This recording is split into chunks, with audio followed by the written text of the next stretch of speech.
Everybody, welcome back to the homestead. I'm Kevin with Living Traditions Homestead.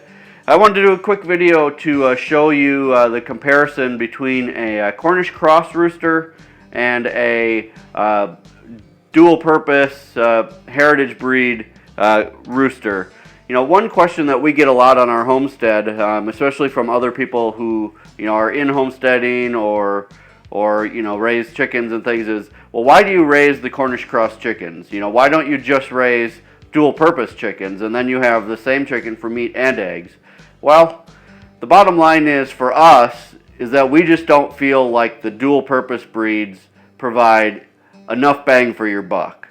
We think that while we can get the Cornish cross chickens, while things are good, we will continue to do that, because in just 8 or 9 weeks, you can get a lot of chicken.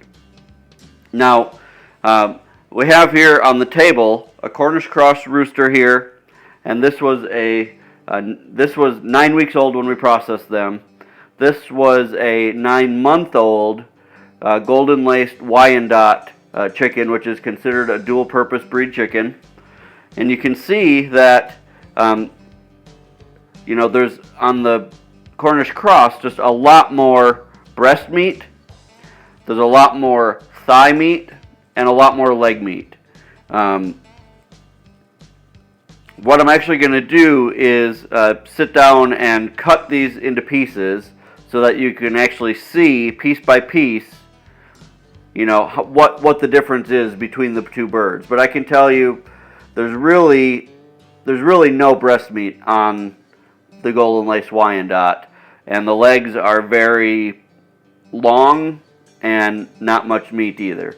So let me cut them apart, and then we'll do a side-by-side comparison. And just so you know, also, that the Cornish cross weighed in at just about 5 pounds processed, and this one, the Wyandotte, was just barely 4 pounds. And again, 9 weeks, 9 months.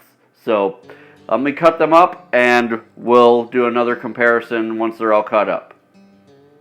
Okay, so we've got the both chickens cut up. I have parts of them here to be able to do the comparison. Let's start with the drumsticks. You'll see the drumstick on the heritage breed,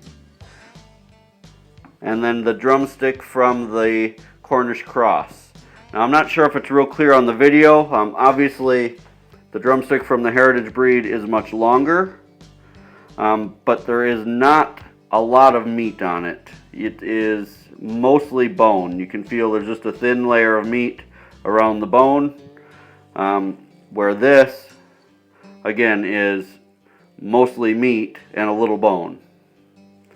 The wings, I would say, are about the same. I don't see a very big difference on the wings. Maybe a little bit more meat right here on the Cornish cross, but all in all, I would say the wings are about the same. The thigh, also, I would say not a big difference. One thing that I can see, and it may just be a breed thing, is that the meat is much darker on the heritage breed than on the Cornish cross. I'm not sure if that's good or bad, but again, I would say those are probably about equal between the heritage breed and the Cornish cross. Now, the big difference is in the breast meat. This is the breast from the heritage breed. You can see that there is not very much breast meat on there at all. It's got a very big piece of bone. And then this is the breast from the Cornish cross, and I mean, you can just see the massive amounts of meat on there. In fact, what I did is, on these here, I cut them apart so you can see, if you were to do a boneless breast, that, I mean, here is the breast meat off of the heritage breed. If you took the skin off, I mean, it would be even a lot less. And here's how big the bone portion is from that heritage breed. So you can see probably 50% of the weight on the breast is bone. Now on the Cornish cross, you can see here is the piece of meat. Again, it's substantial. And then here is the bone, very small compared to the amount of meat. So the bottom line is, for the amount of time that it takes to raise the heritage breed and the amount of meat that you get, you know, in a survival situation where, you know, you weren't able to have the luxury, and I will say it's a luxury to have the Cornish cross chickens, I would be very happy to have this meat. Don't get me wrong. This would, you know, this would make me very happy if I were very, very hungry. But if I can get the Cornish cross and raise these in 9 weeks instead of 9 months, I'm going to do this. I believe that, and the way we believe here on our homestead is it's more about how they were raised versus what breed they are. So we raise them, you know, as humanely as we can, and you know, we feel that this just turns out to be an excellent, excellent chicken. So this was a comparison. I'm not trying to tell you what kind you should raise or that one is necessarily better than the other. Again, I see pluses and minuses to both.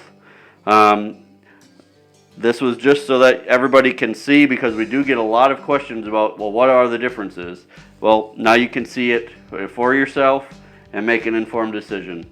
Thank you so much for stopping by the homestead. If you enjoyed this video, please do us a favor and comment, like, and subscribe to our channel. Also, remember to look at our blog at livingtraditionsHomestead.com and follow us on all of our social media. Until next time, thank you and God bless. Thank you guys so much for watching our video. We hope you enjoyed it. Go ahead and hit the circle below to subscribe.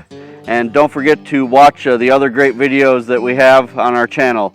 We put out a new video every Monday, Wednesday, and Friday, and sometimes in between too. Thanks so much, and God bless.